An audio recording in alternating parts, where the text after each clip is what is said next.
বীর মুক্তিযোদ্ধা ফজলুর রহমানের নাভির নিচের একটা লম্বার ওজন হবে না। ওই ৯৭টা দল যারা বলছে ফজলুর রহমানের গ্রেপ্তার চায়, ফজলুর রহমান কি ভাইসা আইছে নাকি বাংলাদেশে? ফজলুর রহমান বীর মুক্তিযোদ্ধা, ১২০০ মুক্তিযোদ্ধার কমান্ডার। ইসাকদারের কারণেই এরা খালেদা জিয়াকে বুঝাইছে যে ফজলুর রহমানের বিরুদ্ধে শোকজ দেন।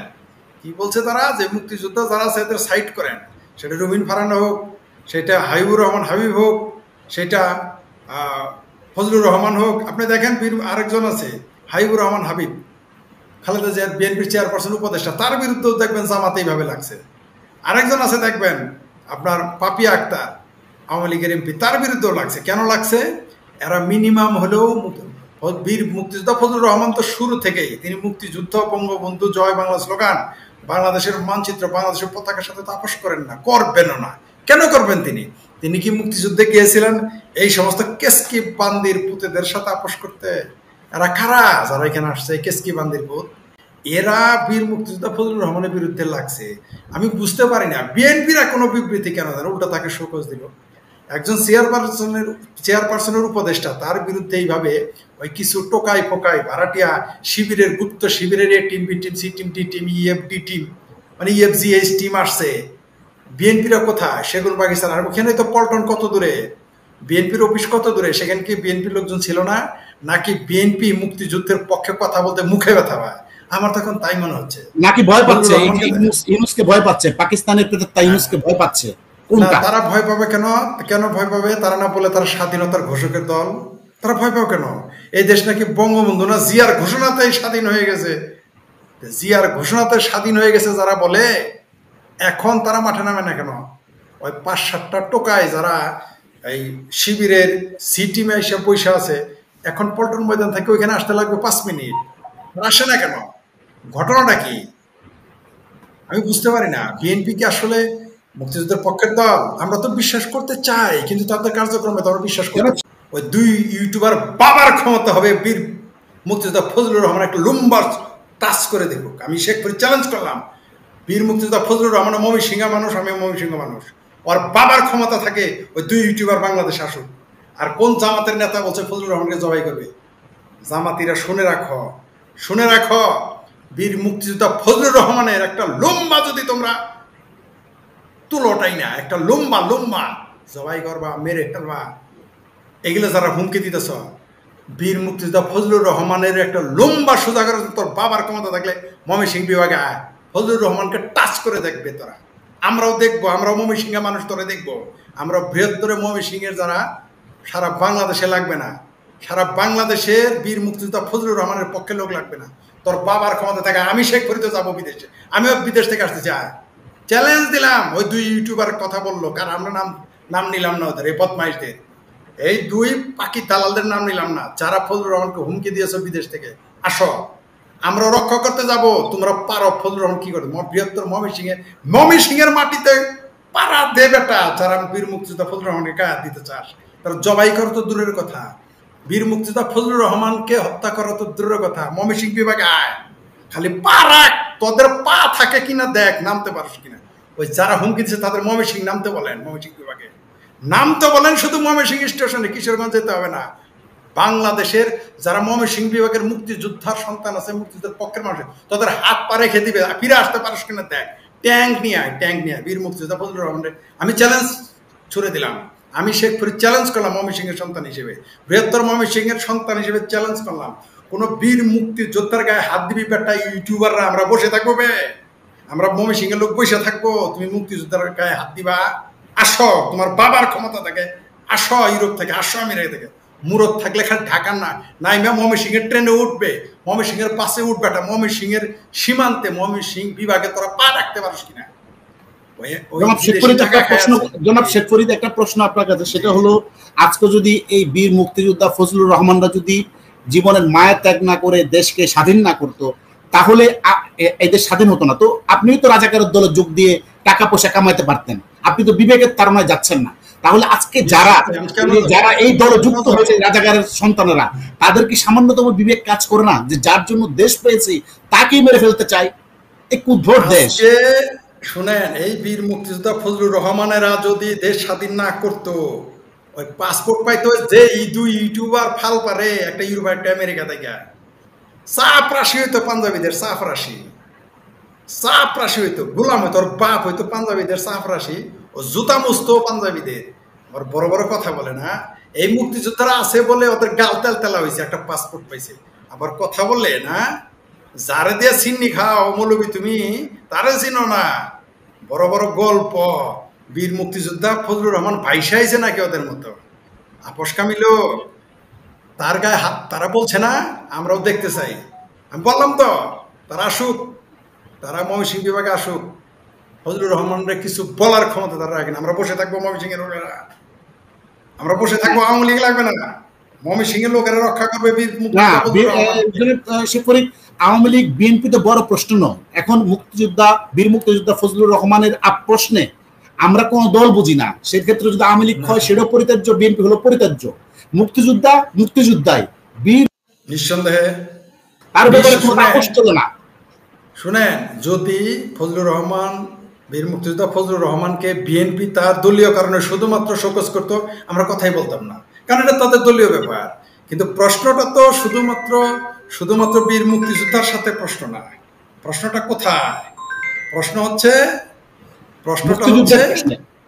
মুক্তিযুদ্ধ, প্রশ্ন হচ্ছে বঙ্গবন্ধু, প্রশ্ন হচ্ছে জয় বাংলা, প্রশ্ন হচ্ছে 1971। এই প্রশ্নতে আপনার সাথে আমার ব্যক্তিগত দর্শনের বিরোধ থাকতেই পারে, রাজনৈতিক, আমরা দেশের কল্যাণে রাজনৈতিক দর্শনের বিরোধ থাকতেই পারে, কিন্তু মুক্তিযুদ্ধ প্রশ্নে তো আমরা একই প্ল্যাটফর্মে। ওই দুই ইউটিউবার যদি ফজলুর রহমানকে হত্যা করার বা তাকে জবাই করার কথা বলে থাকে, বাংলাদেশের জনগণ এখনো সব হাওয়া হয়ে সব মারা যায় না এই মুক্তিযুদ্ধের পক্ষের লোক। এত বড় মুরদ ফজলুর রহমান বাংলার জমিনে বৈশা কথা বলতেছে, এত বড় মুরদ থাকে তাদের বাংলাদেশে, তাদের তখন সব মব তাদের, আর্মি তাদের, পুলিশ তার, এই সরকারি এনজিওগ্রাম ইউনুস তার, জামাতের 27 তার। আসে না কেন ওর বাবার এত ক্ষমতা, বাংলাদেশে পা দেয় না কেন? সেই দুই ইউটিউবার যারা বীর মুক্তিযোদ্ধা ফজলুর রহমান যে ক্লেম করলেন যে যারা তাকে হত্যা করতে চেয়েছে, জবাই করতে চেয়েছে, মেরে আসুক না দেখি, ওই দুই ইউটিউবার বাংলার জমিনে আসে না কেন? এত ক্ষমতা তাদের, কারণ তারা জানে তারা ক্রিমিনাল। আবারও বলতে চাই, স্পষ্ট বলে দেয়, বীর মুক্তিযোদ্ধা ফজলুর রহমানের একটা লম্বার যোগ্যতা এদের হবে না। বাংলাদেশের যত জামাত আসুক না দেখি, মাঠে নামুক। বাংলাদেশের ময়মনসিংহ বিভাগে 38টা আসন উষ্টায় যমুনা নদীর মধ্যে ফেলাবো, ব্রহ্মপুত্র নদীর মধ্যে ফেলে দেবো এদের আমরা। কি মনে করছে জামাত? ময়মনসিংহের বিভাগে এটা চুতুর বুতুর করে না যারা রাজাকার আছে, তোর জামাতিদের বাবার ক্ষমতা আছে ময়মনসিংহে একটা জনসভা করতে? এখনো পারবো নাকি? চ্যালেঞ্জ দিলাম। এখন তো মুক্তিযুদ্ধের পক্ষের লোক না, ওরা করুক, জনসভা করতে বলেন, ওই যে ওয়াজই করতে হবে, ওয়াজ। আমার একটা প্রশ্ন আছে আপনার কাছে, জি, সেটা হচ্ছে ময়মনসিংহ বা কিশোরগঞ্জের যে এই অঞ্চলটা, বৃহত্তর ময়মনসিংহ বা আমি যে অঞ্চলটা বলি, এবং বীর মুক্তিযোদ্ধা ফজলুর রহমানের বাড়ি যেদিকে, আপনার কাছে কি মনে হয় যে এই যে টোকাইদের যে আন্দোলন, এই যে সন্ত্রাসীদের, জুলাই সন্ত্রাসী, এবং এই যে আমি দেখলাম যে বাচ্চা কাচ্চা একটা মেয়ে আসছে, এটা জন্ম কারা দিছে আমি জানি না, কারা এইসব বাচ্চা জন্ম দিছে এটা আমরা জানি না, কোন পয়দা থেকে হয়েছে। আরো একটা জিনিস আপনি দেখবেন, ওখানে আবার নামাজে দাঁড়াইছে, নামাজের ধরার স্টাইল যদি আপনি দেখেন তাহলে দেখবেন যে এটা বিহারি।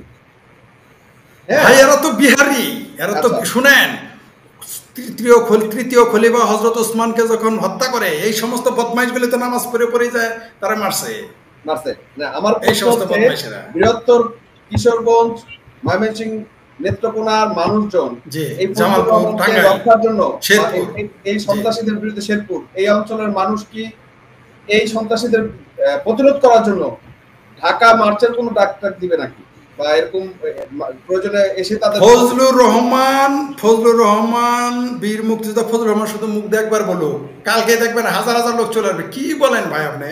আমাদের ময়মনসিংহ বিভাগে এদের খাওয়া আছে নাকি? 2008 সালে নিরপেক্ষ নির্বাচন হয়েছে, কে না জানে? 38টা আসন নৌকা মার্কা পেয়েছে, বরং ফরিদপুরে ফেল করছে, গোপালগঞ্জে ফেল করছে। আমি প্রাউড করি বিংয়ে, মানে এটা আমি আঞ্চলিকতায় বিশ্বাস কথাও বলি, একজন বৃহত্তর ময়মনসিংহের সন্তান হিসেবে গর্ব করি যে 2008 সালে 38টা আসন গোপালগঞ্জের লোকের সাথে একবার আমার তর্ক হয়েছিল। আমি তাদের বলেছিলাম, সেটা হলো, আবার বলি সেটা কোথায়, সেটা হচ্ছে ঢাকার মান্ডাতে তর্ক হয়েছিল। আমি তখন গোপালগঞ্জের লোককে বলছি, আমরা প্রাউড করতে পারি। আপনারা বঙ্গবন্ধু কন্যাকে ফেল করাইছেন, 5টার মধ্যে 5টা দেন নাই। আমরা 38টা আসন, যেখানে ভিন্ন 38 জন লোক বঙ্গবন্ধু রক্ত সেখানে দেয় নাই, আমরা 38টা আসন আপনাদের দিয়েছি। তখন সে আমাকে সরি বলছে, গোপালগঞ্জ লোক। পরে বলছে ভাই আমরা গোপাল্য হয়ে ময়মনসিংহের কাছে ঠকে গেলাম। জি আমরা সেই ময়মনসিংহ, আমরা সেই ময়মনসিংহ। বৃহত্তর ময়মনসিংহ শেরপুরের এই জায়গাটা অবশ্যই মুক্তিযুদ্ধের পক্ষের লোকদের একটা বিশাল অবস্থান, এবং তারা সবসময় মুক্তিযুদ্ধের পক্ষে একটা অবস্থান নেয় এবং থাকে, এবং স্বাধীনতা যুদ্ধেও এই অঞ্চলের মানুষের জনমানুষের কিন্তু বিশাল বড় অবদান আছে। অবশ্যই অবশ্যই। এবং স্টিল নাও আজকে 54 বছর পরেও কিন্তু তারা স্বাধীনতার পক্ষের সেই চেতনাকে ধরে রেখেছে দৃঢ়ভাবে। অবশ্যই আমরা মনে করি যে আজকে যে দিনটা এসেছে সেই ক্ষেত্রে এই বৃহত্তর অঞ্চলে বিএনপি যদি আজকে ফজলুর রহমানকে এই হেয় করার মানে প্রতিরোধ না করে, আমি বিএনপির কথা বলবো না। আমি বুঝছি আপনি কি বলতে চাইছেন, আমি সরি আপনার ইন্টারাপ্ট করার জন্য। বিএনপির গুলি মারেন, আমি চ্যালেঞ্জ দিছি বৃহত্তর ময়মনসিংহের সন্তান হিসেবে, কারণ বাবার ক্ষমতা 2 জোর বাবার ক্ষমতায় ময়মনসিংহ বিভাগে পা রাখতে বলেন, ফিরে যাইতে পারবে না।